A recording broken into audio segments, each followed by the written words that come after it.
Bother. Oh.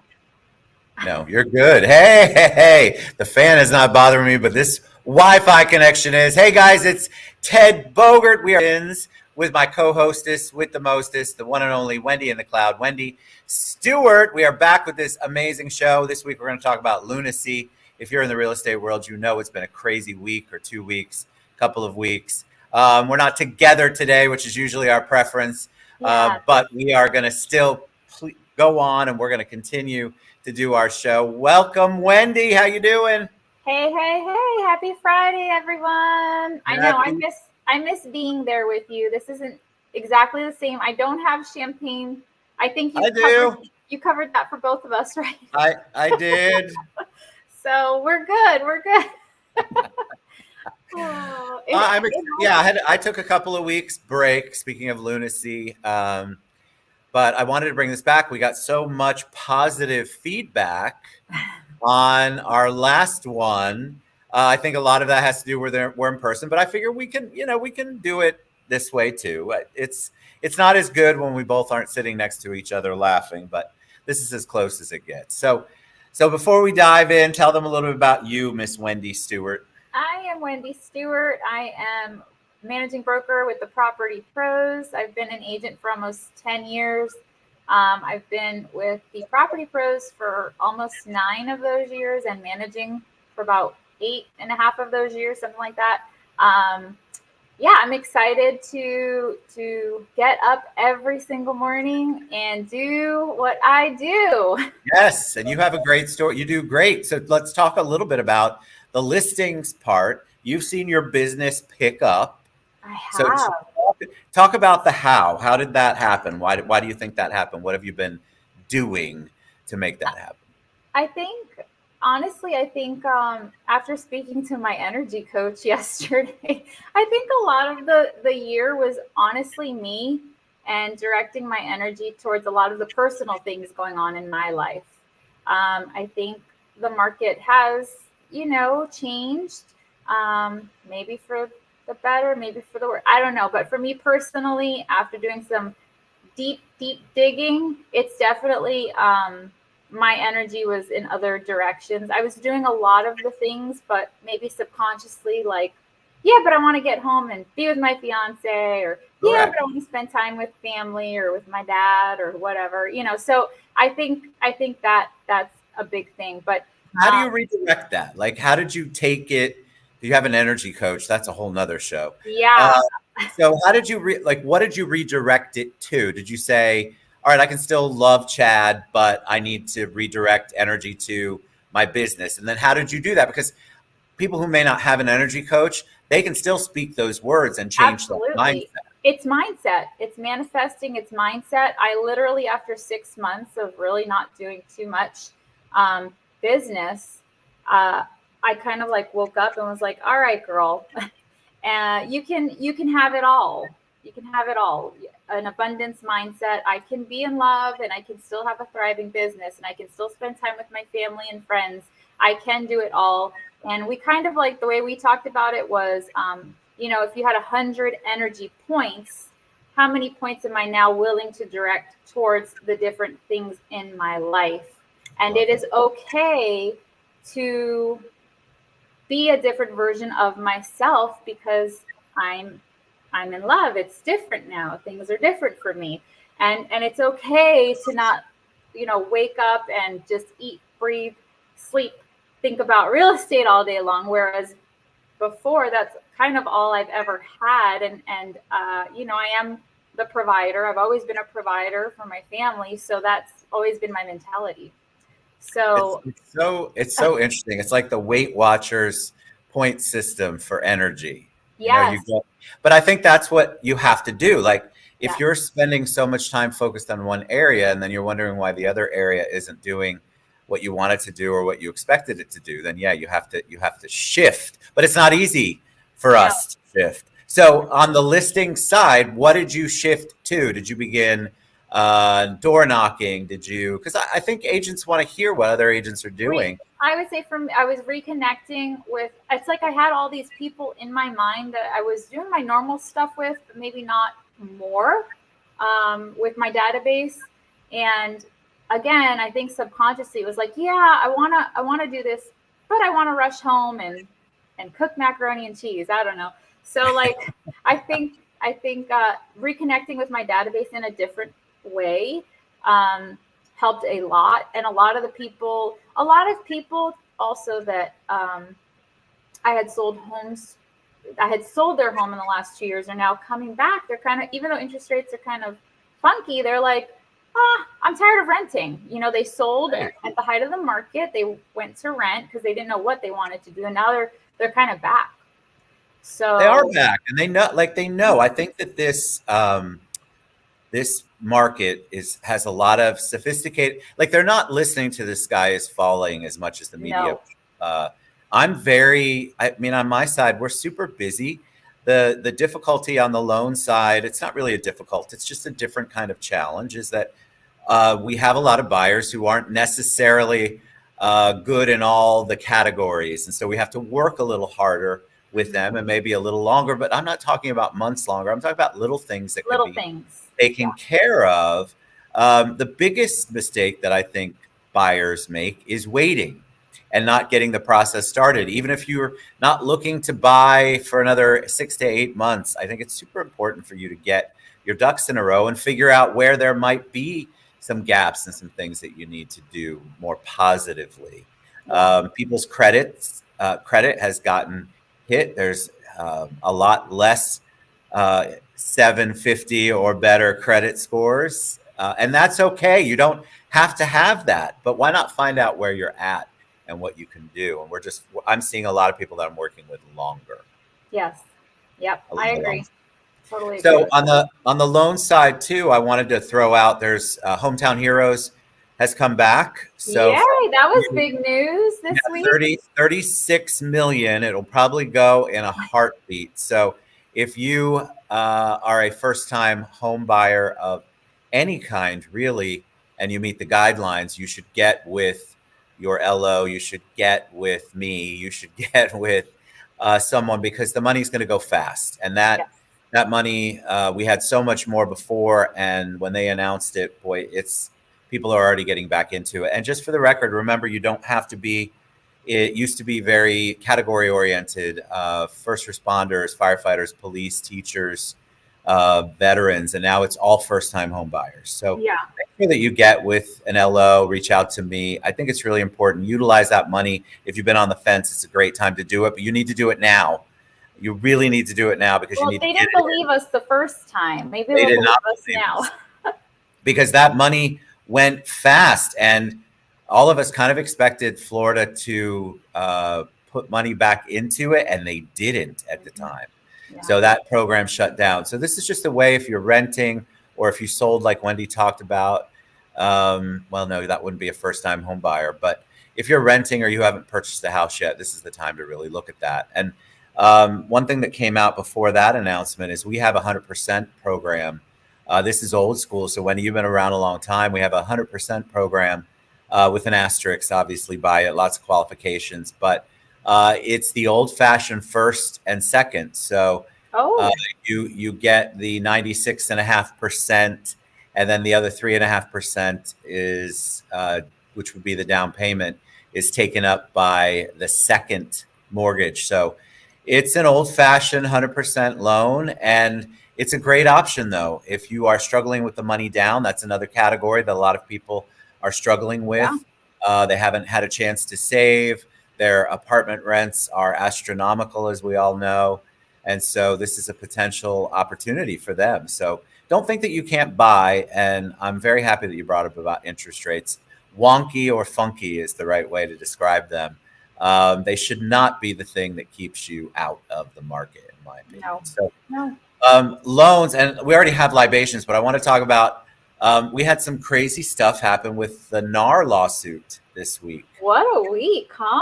I know. So, from a realtor's perspective, what do you think of this? And just so you guys know, NAR was in a lawsuit, a $1.8 billion settlement, I believe, or that's what they awarded. And there are people who are against Chicken Little screaming from this, screaming from the rooftops that this is going to be the end of all buyers agents, going to make it more difficult in the industry. What are your thoughts on that? You know, I I've been following it obviously, but I'm also the kind of person like turn off the news, it's bad news. I Because agree. what's going to happen is going to happen. I can only focus on what I'm doing. Um, I don't know how it's going to change for us. I don't, is it going to change? Yeah. I mean, obviously. I don't know when those changes are going to happen. I can, I, the only like thing that I keep hearing people say, and I don't know if this is nice or not, but who cares anyway? Here we are. Is that it's going to eliminate a lot of like agents, right? That maybe aren't doing this full time or it's not their, this is my livelihood. This is what I do. I'm a real estate practitioner. This is how I feed my family. Right. So, and not to knock anyone that is in this part, I started part time and I worked really hard to be able to go full time. So I think that is going to happen, and that already has been happening. It You has. We've lost know, a substantial amount of yeah, agents, even yeah, locally. yeah, Our Aura's membership is down yes, from real estate perspective. I agree with you. I think there's a lot of people who love to stir the pot, yes. and not that you and I don't like to do that in general, depending on the topic, but stir that damn pot. But, on this particular, there are people who just want to poke the bear and get a reaction. I'm with you. I just want to focus on what I need to do to Yep, get business in. I'm going to continue with what's successful and then just see what happens. There's going to be all yeah, sorts of people are going to challenge the lawsuit and they're going to right. going to, and I think that if you spend too much time focusing on that, you're taking some of those energy points away from getting your business done. Yes. I'm going to use that energy points thing a Isn't that lot. great? It's really good. Yeah, yeah. Kudos for that one. But I feel like people be aware and then continue on and do what you know you need to do for your business. And if you're the type that loves to engage on those online chats and you want to go at each other because you believe one, I mean, again, you are spending energy on something that is going to absolutely produce you nothing in the Yeah, long run. yeah, But I agree with you. I mean, it's good to know about. yes. I think it will see some changes, and then you will just adapt like we do every other time with every other thing out there. We figure out how to adapt, and then we can. Those who want to continue to adapt will.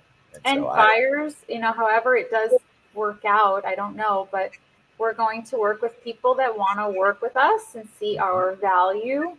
And those are also the only kind of people that I want to work with right now and give my energy to and spend my energy points on. So, So let's talk a little bit about energy. There's this final L, lunacy, which I love to add. You and I talk about this a lot, but we haven't talked about energy points with this, and I'm going to continue to use this because I absolutely love love it. it. Uh, I've been working on trying to divert or redirect those energy points away from the people who don't necessarily want to work with me or don't work in the same way that I work. Mm-hmm. It's unbelievable to me. Like I know we're different. Like you, I feel like you and I have a similar approach to people and to business and relationships. But each of us has our own little thing. But there's a lot of people who don't approach it that way. Yeah. I was dealing with a situation just this past week where to me the answer seemed easy, and yet the people that I was working with, they were not making it easy. They were making it. He and she were making it difficult, Mm. and I couldn't figure out why. I don't want to do business with those people anymore. And Nope. I'm not talking about the buyer, by the way. I love the buyer. So so what are your thoughts on that? Have you begun to prune? That's very biblical. Have you begun to weed out those people? Like talk about that because I think a lot of people are like, Ted, you know everybody, you're friends with everybody. Well, maybe, but I have had to cut people out. I totally agree. I think going back to that, giving our well, you and I, when we give all. We give Yes. 100%. So if we are giving 20 energy points to our business, let's say, we're in. We're all in. So I want to do business with people that I enjoy doing business with, people that bring me joy. It might not always be peaceful, right? Because things are roller coasterish sometimes and hiccups and challenges arise. But I want to work with people that trust me enough to get them through the process of buying or selling their home. I want people that trust me with my recommendations for a lender or a home inspection company, or what have you. Um, I don't want, if I'm giving 20 energy points to my business, that that's what I want to attract. I want to attract like-minded people. Why do we stray? I'm always fascinated. I think I'm the worst at it. Like I'll let you in. You have to prove me wrong after I've given you an opportunity. I'm the same. And I don't necessarily know that I want to change, No, I but don't. I do see where people benefit a little more in some instances where they don't trust anybody up front, and then you have to prove. But I don't have the time for that, nor do I don't want to lead with negativity. I don't want to lead in believing that you're bad until you prove me otherwise. To me, that goes completely against everything. That's my relationships with my realtors and my referral sources, people in my life. I think it's more energy, more negative energy that you're putting out there if you're constantly thinking everybody's out to get you or nobody is worthy of your trust. Is that how you lead too? Is that I do too. I'm very much like you in that way. And I think it would take both of us more energy to be basically who we aren't not. Because that's we are. Yeah, I think it would come across as phony because that's not us. We're it's not. it's not. But then, we run the risk of, I think either way you'd be wasting good energy, right? So I'm all for prove me wrong, I'll learn a lesson. Correct. Well, and we've learned a lot of lessons over time. Both of us have, and I think, but I would prefer it that way. Like Yeah. if I meet a new person and my first thought was, "Well, I don't like you until you prove to me that I'm going to like you," I think that would be a miserable for me, a miserable way to Yeah. build relationships and be with people. Yeah. I want to ask you one last lunacy question. Tell me about communication, because this has been part of my ongoing challenge in my world. Talk about communication as a realtor, especially. How important is communication to you? It's almost everything. I'm an over communicator. Me too. I'm a transparent. I'll send you screenshots of what the other agent said, what the lender said. I want it all in an email, all in a text, because the first thing I'm doing is sending it over, good, bad, whatever it is. I'm over communicating, over sharing. I don't know if it's ever bit me in the butt. I don't think so. I would just rather, even if it's bad, here's what it is. And I'd rather work with people that tell me straight. Like if we can't, we've had buyers that just aren't ready right then and there. Right. Tell me what we can do to get the, don't sugarcoat it. Don't, let's come up with a game plan like we always talk about.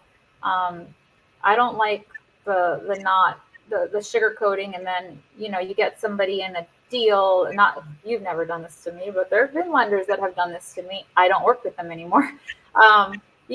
Get someone pre-qualified, pre-approved, and then can't close. That's the worst thing in the world. It's The terrible. worst thing in the world.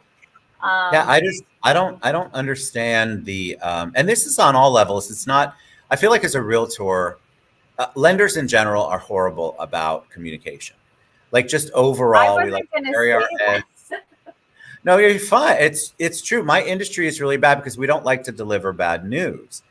I'm of the opposite belief that the sooner you deliver what you consider to be or perceive to be bad news, the quicker you can figure out a solution together. Because Yeah. if I'm working with you as a realtor, then you're equally as interested in making sure this deal gets done So why aren't we combining efforts and Yeah. trying to figure out a solution? If you can't reach me, or I refuse to call you back as a lender, I don't, but if I'm generalizing, then I'm just making it worse. It's a snowball effect.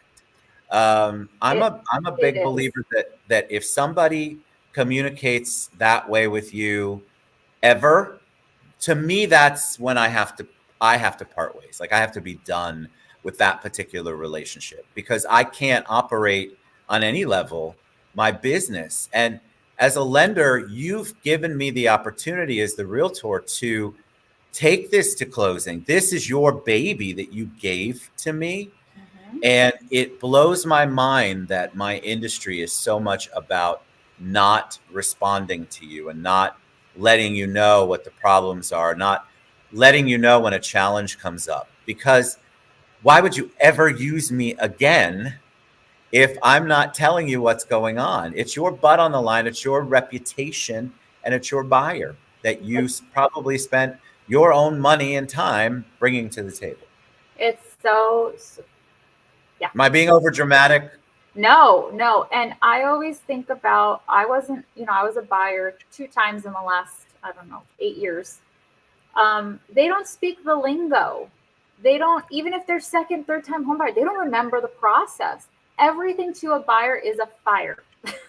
they, Yes. they, and they should be treated with such care and diligence because they're our client. You know what I mean? So like, that's why I over communicate. And I've, like I said, never had it bite me in the butt. Over communication has never like been, she over No. communicated, bad review. I think the lenders forget that. You know what I mean? And then like sometimes they either give these one word answers and you're like, okay, or they like give, I had Oh this, my God, pet peeve. Yes, yes, yes. one word, like what does that mean? Or I had a one of the builders lender yesterday send an email, and my buyers were like, and my buyers, highly educated, one's a doctor, one's a lawyer, were like, what does this mean? We've tried to decode this, and like, I'm like, hold on, let me break this down for you. I think lenders need to remember, like, this is the general public. They're buying a home, and we're in a time where they're buying a $500,000 home or $1 million or whatever it is, even if it's $150,000 home. Like treat them like you would want someone to treat you or your mom or your sister or whatever. Um, yeah, It's true. that's It's that's so the problem. true. I'm glad you said that because a lot of times, I get accused of being histrionic and over dramatic. I know it's hard to believe, but when it comes to communication, I'm the same with you. I would rather over communicate, Mhm.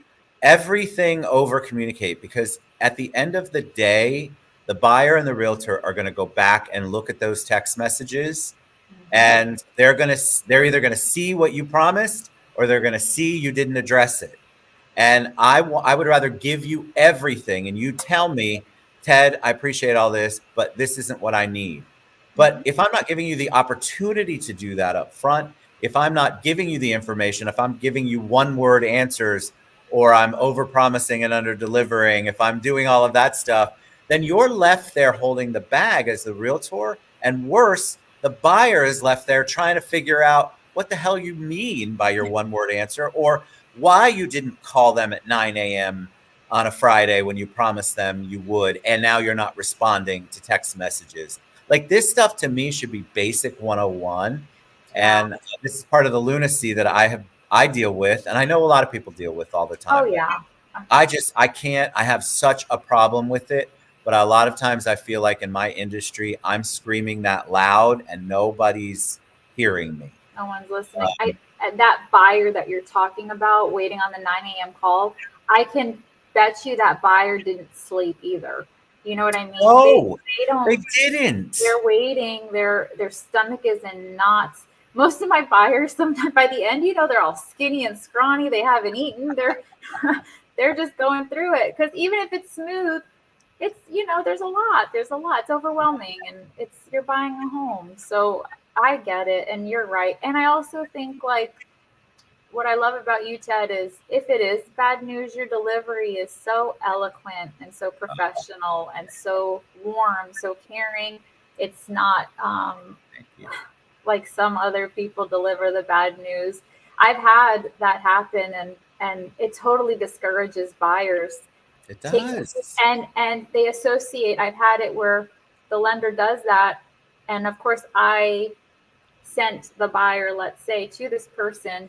The buyer then will buy with another lender and with another agent. You better believe it. And how does that, how do we, how do, it's frustrating to me. And thank you for the delivery part, because I'm a believer that in the transaction, unless the buyer has outright lied to me and falsified documents, then it's probably my fault in some way, shape, or form. And I don't necessarily mean me.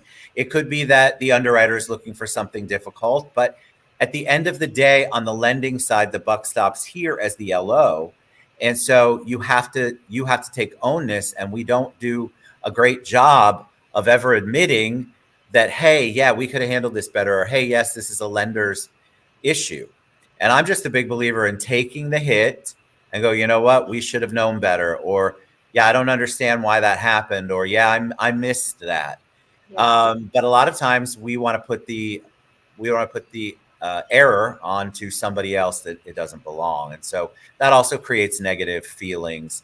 I've been on transactions where the LO wants to uh, blame anybody who listen. So it's the underwriter's fault, it's the realtor's fault, yeah. it's the buyer's fault. And I'm like, hey, listen, it's none of their fault. It's It's your you. fault, you crazy person.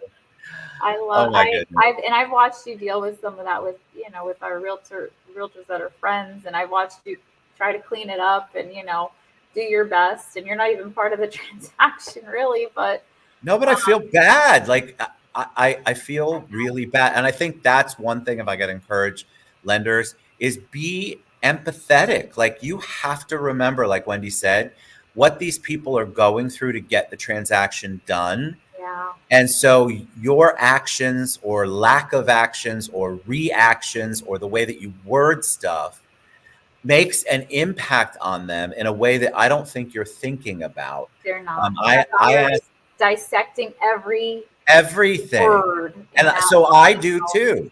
Yep, I've seen I it. do too. I saw an email recently, and I reached back out to the person. I said, "Is everything okay?" Because the wording of the email disturbed me. Hmm. And so I thought, if it disturbed me, don't you think that the other parties who were part of the email are also going to be disturbed? Yeah. And so I just think like that. And I would just want to encourage my LO brothers and sisters to think the same way. All right, Wendy, what's the best way they can find out more about you and reach you, Miss Wendy in the Cloud? Social media, Wendy in the Cloud, Wendy Stewart, 407 or message Ted. He knows Yeah, how to find me. I know how to find her. And you guys can find me. You can find us at the link scrolling across the bottom. That too. I've had to shift to beacons because I'm not allowed to use the L word. I won't say it, or Facebook will um, take down the video. So follow that link there. But you can also reach me on my cell anytime. I'm really good at texting, 407 810 5670. Love you to pieces. Thank you so Love much. you. Have a happy Andrew, I Friday. appreciate it. Happy Friday, everybody. Bye, We'll see you guys. next time. Bye bye.